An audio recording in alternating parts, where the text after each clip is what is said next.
Trains aren't supposed to appear out of nowhere. Their passengers aren't supposed to stare at you with hollow, screaming faces. And when a man in an old suit knocks from inside a locked freight car, you're not supposed to answer. But these three stories aren't just legends. They're real. A lost train that still haunts the tracks. A ghostly locomotive that wasn't scheduled to arrive. And a shadowy figure in the last car, waiting for someone to look too long. Turn off the lights, listen closely, and whatever you do, don't ignore the whistle in the night. Cairo, Illinois. The true horror buried beneath the tracks. There are places that hold on to their history, like a scar that never fades. Places where time doesn't move forward so much as it circles back on itself, forcing the past to linger just beneath the surface. Cairo, Illinois was one of those places, a town that had been marked by tragedy and silence, a town where the sound of a train whistle carried more than just the weight of an approaching locomotive. People didn't talk about what happened on the tracks, not in daylight, not when the wind carried the scent of rust and rain, not when the darkness stretched just a little too long between streetlights. It was supposed to be an ordinary shift. Matt Caldwell had worked the rail lines for over 15 years, and in that time, he'd learned that the tracks had a rhythm all their own. You listened to them long enough, you could hear their voice, steel grinding, wheels humming, the occasional groan of something settling deep in the earth beneath. But there were nights, rare ones, when that rhythm faltered, when something beneath the weight of iron and time seemed to shift in ways that couldn't be explained. That night, the air felt wrong before Matt even stepped onto the platform. There was no wind, no movement in the trees that lined the edges of the station. Even the usual hum of insect had faded into silence. The dispatcher had been brief, just another freight train scheduled to pass through. Nothing unusual. But Matt felt it the moment he saw the signal light flicker. Just for a second. A glitch, maybe, but enough to send a cold weight settling into his gut. The train approached, a hulking beast of metal and momentum, its headlights carving a path through the thickening mist. Matt stood near the switch, watching the steel wheels flash in the dim light, counting the cars as they passed. And then, a shape, a flicker of movement between the cars, too quick to be anything solid, too distinct to be ignored. He blinked, took a step back, told himself it was nothing, but the feeling didn't leave. It sank deeper, clawed at the edges of something buried in the back of his mind, something he'd heard before, but never wanted to remember. By the time the last car rolled past, the air had gone colder.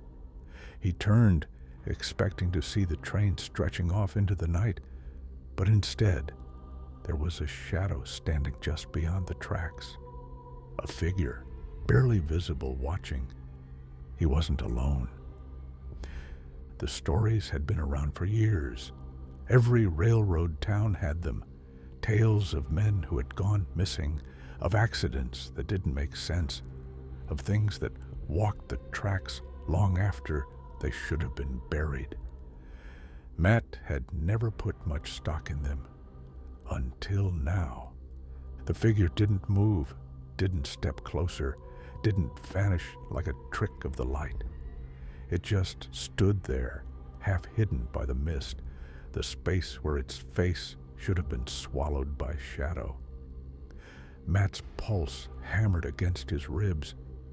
He wanted to turn away, to pretend he hadn't seen anything, but something about the figure held him there, locked in place. Then It was gone. Just gone. He let out a slow breath, ran a hand down his face, and told himself it was exhaustion, a trick of the fog, a mind reaching for explanations in the absence of reason. But the unease didn't leave, and when he glanced down, he saw it.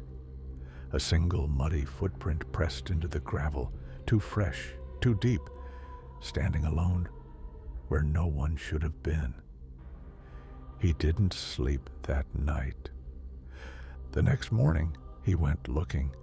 He found himself at the town's archives, flipping through old newspapers, skimming articles written in smudged ink. And that's when he saw the name. Daniel Harlow, a brakeman. Vanished in 1957.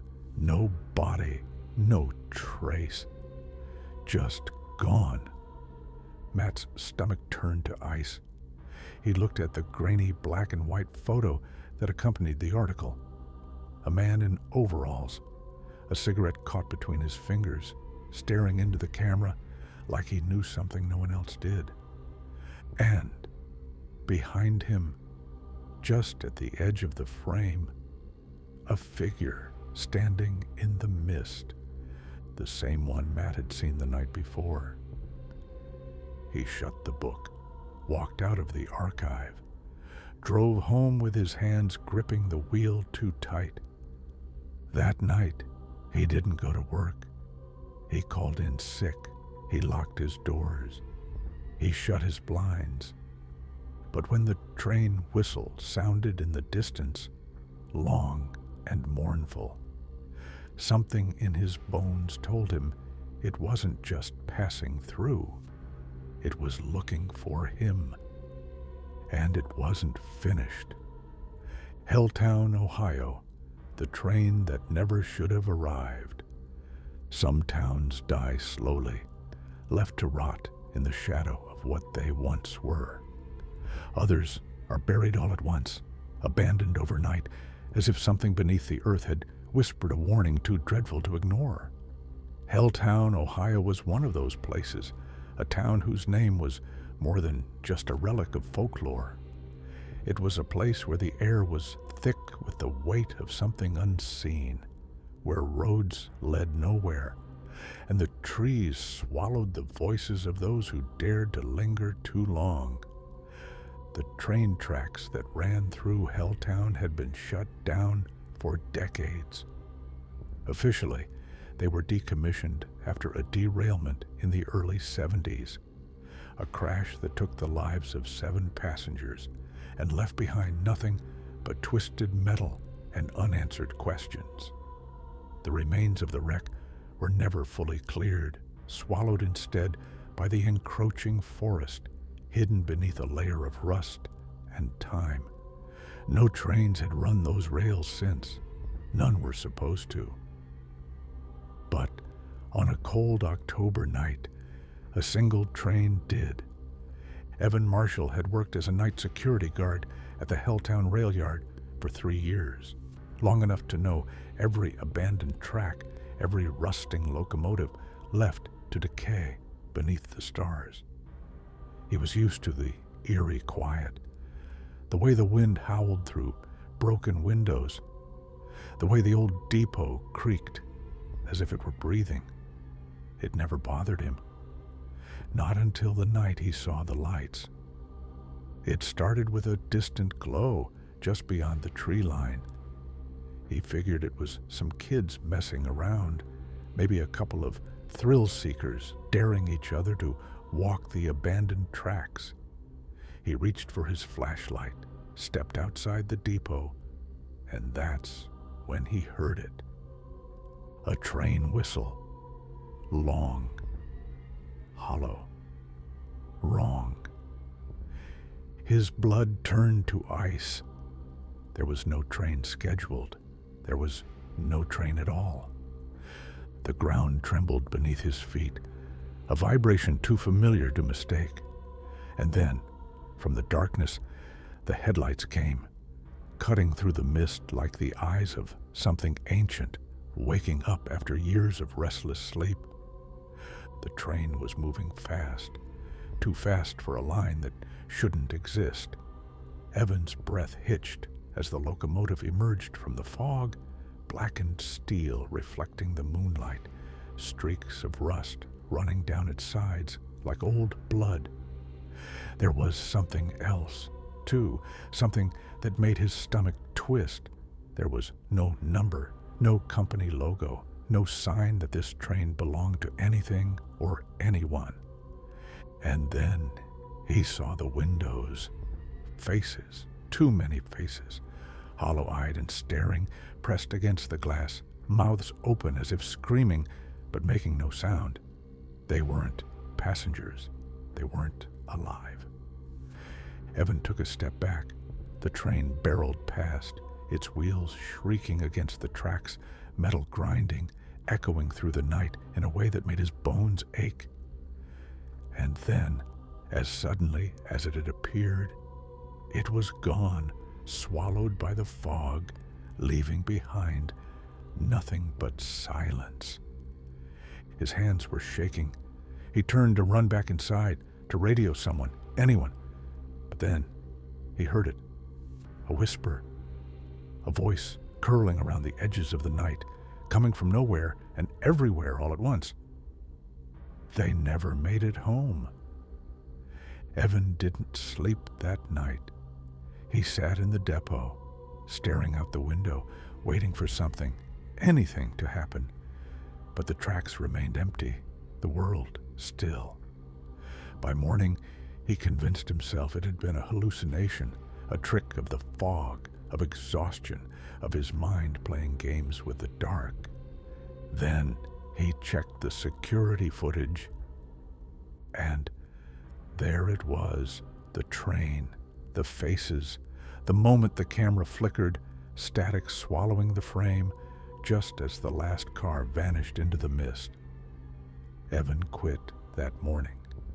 He packed his things, left without waiting for his final paycheck, without saying goodbye. He never spoke of what he saw, never tried to explain it. But sometimes, on cold October nights, when the wind is still and the silence stretches just a little too long, a train whistle can be heard echoing through the empty tracks of Helltown, Ohio. A train that never should have arrived. A train that never truly left. Devil's Pass, Colorado. The man in the last car. There are places so remote, so forgotten by time, that even the locals refuse to speak of them after dark. Devil's Pass, Colorado, was one of those places, a ghost of a town perched on the edge of the Rockies, where the mountains loomed like silent sentinels, and the wind carried whispers through the abandoned streets. The train tracks that cut through the pass had been there for over a century, a lifeline for the miners who once tunneled into the rock, hoping to pull their fortunes from the earth. But that was long ago. The mines had collapsed, the workers had vanished, and the only thing left behind was the railroad and a legend, the man in the last car. Paul Garrett had been an engineer for years, running cargo trains through some of the most treacherous stretches of track in the country. He wasn't the kind to believe in ghost stories, especially ones told by men who'd had one drink too many. But when he was assigned the late-night route through Devil's Pass, he started hearing the same thing over and over, whispered like a prayer before every departure. If you see him, don't look too long. Paul laughed it off, just superstition, just another old wives' tale, until his third trip through the pass. The night was moonless, the mountains swallowed in blackness. The only light came from the dim glow of the train's headlamp, cutting a narrow path through the dark. Paul sat in the cabin, hands steady on the controls, eyes scanning the tracks ahead. Everything was quiet, too quiet Then, from the rear of the train, the radio crackled to life. "Paul, you seeing this?" It was Eddie, the conductor, his voice tight with something Paul didn't like. He reached for the receiver. "Seeing what?" Silence. Then Eddie spoke again, lower this time. "Last cars occupied." Paul frowned. That wasn't possible. They were carrying freight, empty containers bound for the next town. No passengers, no crew in the back. He glanced at the monitors, grainy black and white feeds from the security cameras positioned along the train. He flipped to the last car, and there he was, a man standing perfectly still, dressed in an old-fashioned suit, his hat tilted low over his face. He didn't move, didn't sway with the rocking of the train, just stood there, staring directly into the camera. Paul's mouth went dry. He checked the speedometer, felt the reassuring hum of the engine beneath his feet. They were miles from anywhere, cutting through the pass with no stations, no stops, no way for anyone to have gotten on. The radio crackled again. "Paul, he's knocking." A slow, deliberate sound echoed through the monitor's feed. A knock. Once, twice, 3 times, from inside the last car. Paul's pulse thundered in his ears. He reached for the radio, but his fingers felt numb. He stared at the screen, willing the figure to disappear, to fade into static, to be nothing more than a glitch. The man in the suit raised his head and smiled. Paul slammed his fist against the controls, throwing the train into high gear. The engine roared, metal shrieking as the train shot forward, pushing the limits of what the old tracks could handle. He didn't care. He just wanted out of the pass, away from whatever had boarded his train. The radio screeched. Eddie's voice, frantic now. "Paul, he's gone." Static. The train burst from the pass, the landscape opening into the valley below, the lights of the next station flickering in the distance. Paul's breath came in ragged gasps. He flipped back to the last car's feed. Empty. The train screeched into the station. Paul threw open the cabin door, running the length of the cars, not caring how it looked. Eddie was already there, his face pale as death. They threw open the last car. Nothing. No footprints. No signs that anyone had ever been there. Except for the hat. An old, dust-covered hat, resting neatly on the center of the floor, as if left behind on purpose. Paul quit the route the next morning. He never went through Devil's Pass again.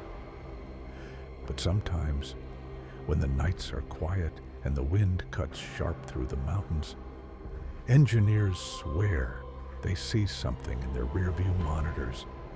A man standing in the last car,